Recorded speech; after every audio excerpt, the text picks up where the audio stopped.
Olá, eu sou Davi Sickert e seja bem-vindo para mais um vídeo.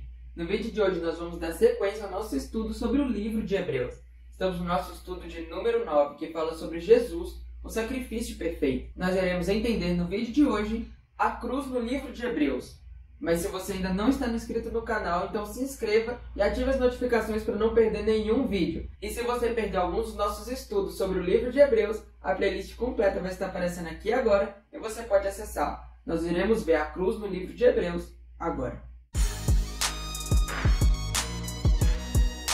Se nós pensarmos em cristianismo hoje, claramente o símbolo da cruz irá vir na nossa mente. A cruz hoje é o maior símbolo do cristianismo, mas nem sempre foi assim. Os primeiros símbolos do cristianismo foram o pavão, que hoje acredita-se que na época representava a imortalidade, e o peixe. Depois disso, alguns grandes relatos do Antigo Testamento também se tornaram um símbolo do cristianismo, como Daniel na cova dos leões ou a Arca de Noé. Depois, os grandes milagres de Jesus também se tornaram um símbolo do cristianismo, como, por exemplo, a ressurreição de Lázaro. Todos esses primeiros símbolos do cristianismo traziam dois elementos em comum: salvação e vitória.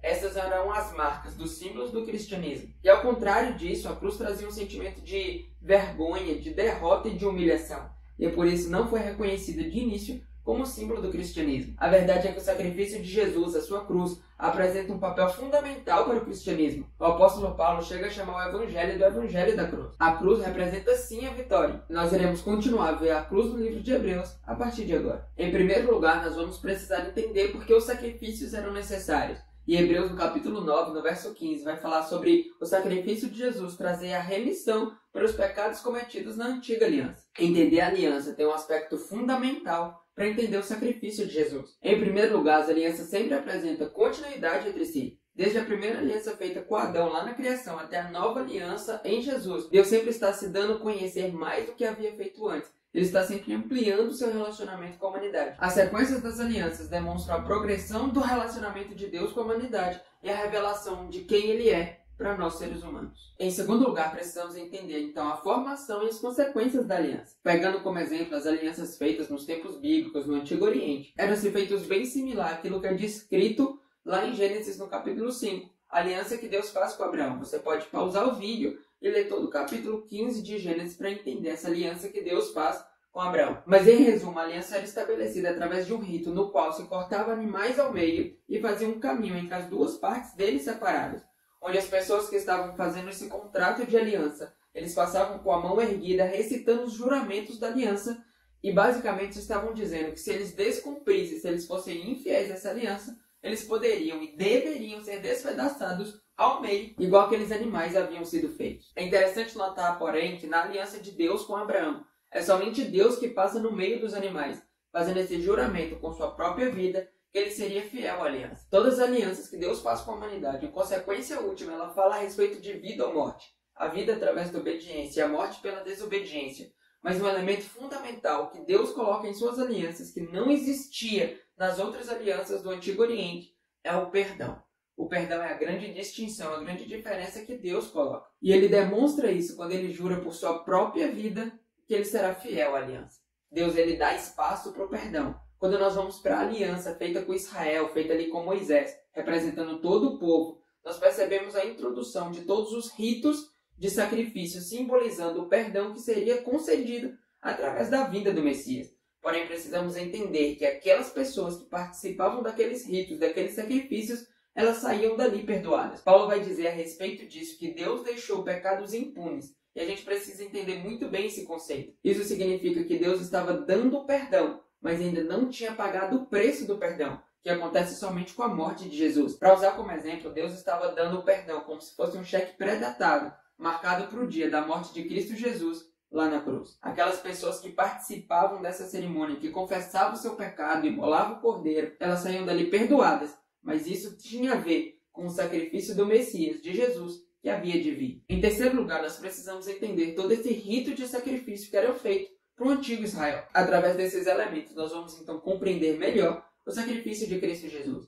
Basicamente, esses sacrifícios, então, eles tinham duas fases. A primeira delas era onde o animal era imolado, era confessado o pecado, então o animal era morto. Seu sangue era derramado ali no altar, que era tipo uma bacia, e parte desse sangue era levado para dentro do santuário e aspergido lá dentro. Em segundo lugar, tem o dia da expiação, que acontecia uma vez por ano, onde o sumo sacerdote entrava dentro do santuário, na parte do Santíssimo, e fazia a purificação daquele santuário por conta do sangue levado lá para dentro ao longo de todo o ano. Através, então, desses cenários, nós conseguimos entender como funcionava o perdão. O perdão ele era dado àquelas pessoas, mas era transferido para dentro do santuário. Em resumo, esse pecado então era colocado sobre Deus, através da simbologia de ser levado para dentro do santuário, onde era a habitação de Deus. Então, no dia da expiação, Deus limpava o santuário, concedendo perdão para o povo e a purificação daquele santuário, onde então os pecados eram colocados no bode Azazel, um símbolo de Satanás, e enviado para fora do arraial de Israel. Em resumo, Deus então estava colocando o pecado em seu originador, que é Satanás, e o perdão então era plenamente concedido, claro que como a gente já mencionou, como um símbolo para a morte de Cristo Jesus lá na cruz e também a destruição do pecado quando Jesus irá voltar. A gente vai retomar esses princípios que nós levantamos aqui agora, mais para o final do nosso estudo, para entender mais plenamente o sacrifício de Cristo Jesus e como Deus lida com o perdão e com o pecado. Mas agora nós precisamos entender que os sacrifícios que tinham no antigo Israel eram vários, e eles ilustram diferentemente várias atitudes de Cristo Jesus e seu ministério em nosso favor. Nós temos então 5 tipos diferentes de sacrifícios para ilustrar o quão grande significado tem a cruz de Jesus. Em primeiro lugar, nós temos o holocausto, ou oferta queimada, onde exigia-se que todo o animal fosse consumido no altar. Era um símbolo de Jesus, onde sua vida foi consumida em nosso favor. Em segundo lugar, nós temos a oferta de cereais, que demonstrava gratidão pela provisão divina do sustento para o povo. Simbolizava Cristo Jesus, o pão da vida, que é através dele que nós temos a vida eterna. Em terceiro lugar, nós temos a oferta de sacrifício pacífico, que implicava uma refeição comunitária entre familiares e amigos, que indicava o bem-estar. Representa Cristo Jesus, que através do seu sacrifício, ele nos dá a paz. Representa também a Santa Ceia, onde ali simbolicamente nós comemos da carne de Cristo e bebemos de seu sangue. Em quarto lugar, nós temos a oferta pelo pecado, ou de purificação, que provia expiação pelos pecados. Essa oferta tem uma ênfase no sangue do animal, que representa a sua vida, representando então a expiação pelo pecado. Essa oferta tem uma ênfase no sangue do animal, que representa a sua vida,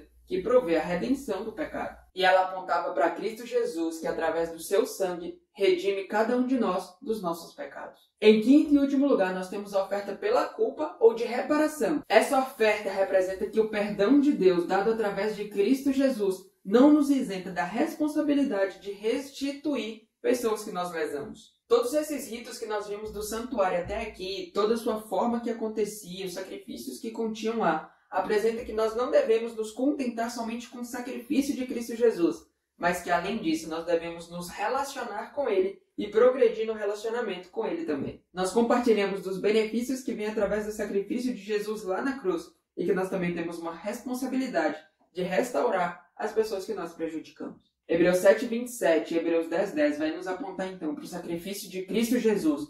Uma das expressões usadas a respeito do sacrifício de Jesus é que ele fez esse sacrifício de uma vez por todas. As ofertas, os sacrifícios feitos pelo ministério levítico aconteciam todos os dias e ainda tinha um dia da expiação que acontecia todos os anos. Em contraste disso tudo, o sacrifício de Jesus é feito uma única vez.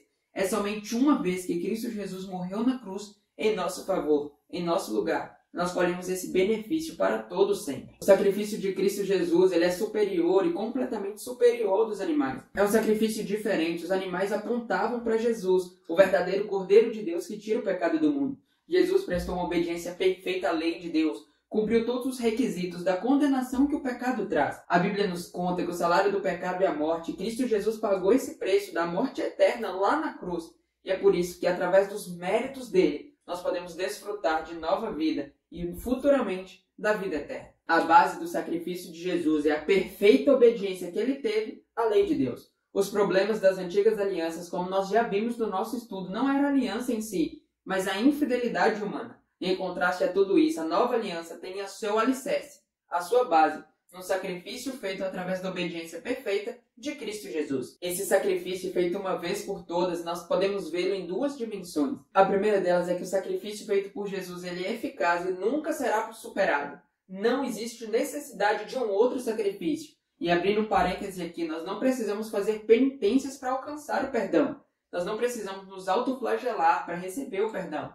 O sacrifício quem fez foi Cristo Jesus. Nós colhemos o benefício através da nossa fé depositada nele. Me conta aqui embaixo nos comentários que eu quero saber como você se sente quando você tem a certeza desse perdão que vem de Cristo Jesus e que a única coisa que você precisa para recebê-lo é aceitá-lo por meio da fé. E um segundo lugar é aquilo que nós acabamos de ver, que todos esses sacrifícios do Antigo Testamento apontavam para Cristo Jesus, onde ele nos dá não somente o perdão, mas todo um benefício de viver uma vida ao lado dele. Através do sacrifício de Cristo Jesus, através da sua cruz, nós não somente temos o perdão, mas nós temos uma base para um desenvolvimento do nosso caráter através de Cristo Jesus. Ele nos dá o Espírito Santo para que a cada dia da nossa vida nós sejamos transformados e mais parecidos com Ele, nosso Criador e Redentor também. Em Hebreus, no capítulo 9, dos versos 22 até os versos 28, e demais outros versos do livro de Hebreus também, fala de Jesus atuando através do santuário celestial. Em Êxodo, nós lemos que o santuário feito aqui na terra era um modelo do santuário que está lá no céu. E Jesus está justamente no santuário celestial, atuando em nosso favor, através das duas fases do sacrifício que nós vimos aqui no início do nosso estudo. Aquele que acontecia diariamente, até aquele sacrifício que acontecia uma vez por ano no dia da expiação, ilustra o ministério de Cristo Jesus. O seu sacrifício na cruz representa então a morte dos animais que aconteciam diariamente. Em outras palavras, é o preço do perdão que foi pago. Através do seu sacrifício, ele pagou o preço do pecado, então ele pode nos dar o perdão. O ministério de Cristo Jesus, lá no santuário celestial, cumpre então a segunda fase. Cumpre a fase da expiação, onde Deus nos purifica do pecado. É no santuário celestial também que Deus apresenta para todo o universo o sacrifício de Cristo Jesus na cruz como a prerrogativa para que Deus perdoe os pecados. E por fim, ilustra o que há de acontecer quando Cristo Jesus voltar, onde Satanás será responsabilizado pelos pecados daquelas pessoas que aceitaram o perdão de Jesus e será completamente destruído Satanás e todos os pecadores que não aceitaram o perdão que vem de Cristo Jesus. Através das duas fases do ministério de Jesus, tanto seu sacrifício na cruz quanto o seu ofício no santuário celestial, representam que Jesus atua com misericórdia e justiça de forma simultânea. Jesus não inocenta o pecador, mas também não deixa ele à mercê do seu pecado. Ele perdoa, mas para ele perdoar, ele pagou o preço lá na cruz. Todo esse sistema do santuário aponta para o juízo de Deus, que em primeiro lugar demonstra a cruz de Cristo como a prerrogativa do perdão dos pecados. É através da cruz de Cristo que nós podemos ser perdoados, igual nós temos visto em todo esse estudo. Em segundo lugar, Jesus mostra que nós merecemos ser perdoados, não com base no nosso mérito, mas que através da fé nós aceitamos aquilo que ele fez lá na cruz. Tudo aquilo que tinha a ver com perdão na antiga aliança e todos os ritos do santuário apontavam para Cristo Jesus. E Cristo Jesus efetuou o sacrifício perfeito, por amor a cada um de nós e para restabelecer a ordem do universo e reivindicar seu caráter. Cristo se entregou de forma voluntária lá na cruz. É com base no seu sacrifício que hoje nós podemos ser perdoados. E através do seu ministério no santuário celestial que esse perdão chega a cada um de nós no dia de hoje. Em resumo, o que acontece é que nós podemos ser perdoados, porque Cristo Jesus morreu na cruz em nosso lugar e ele atua hoje no santuário celestial em nosso favor. Esse conjunto nos garante o perdão e, além disso, nos garante uma vida ao lado de Cristo Jesus. A cruz de Cristo é então ponto central de toda a Bíblia e de todo o relacionamento com Deus na humanidade. Antes da cruz de Cristo, as promessas de Deus apontavam para ela. E hoje, a atuação de Cristo em nosso favor tem no seu alicerce aquilo que ele fez lá na cruz no passado. Todo o nosso relacionamento com Deus gira em torno da cruz de Cristo, onde ele pagou o preço do meu e do seu pecado. Por isso, a nossa resposta precisa ser uma completa entrega a Cristo Jesus.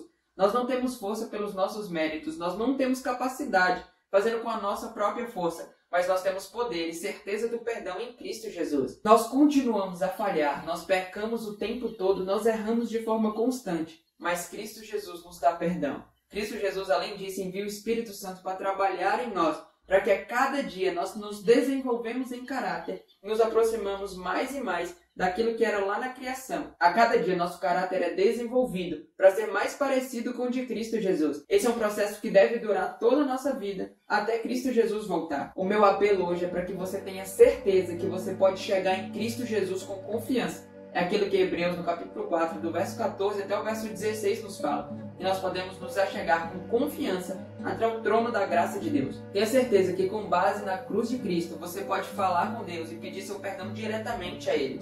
Você pode falar com Deus diretamente, não precisamos mais de um mediador humano, pois Cristo Jesus é nosso sumo sacerdote. Nós também não precisamos mais fazer nenhum tipo de sacrifício no sentido de penitência. Nós podemos simplesmente crer no sacrifício de Cristo Jesus. À medida que o nosso relacionamento com Deus vai se desenvolvendo, nós vamos abrindo mão de outras coisas mas isso tem um propósito, que é levar Cristo Jesus a outras pessoas.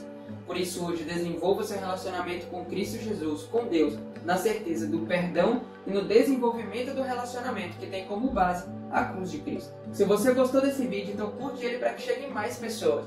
E deixe aqui nos comentários se você aceita esse perdão que vem somente através de Cristo Jesus. Eu te encontro aqui no próximo sábado para nós continuarmos estudando o livro de Hebreus.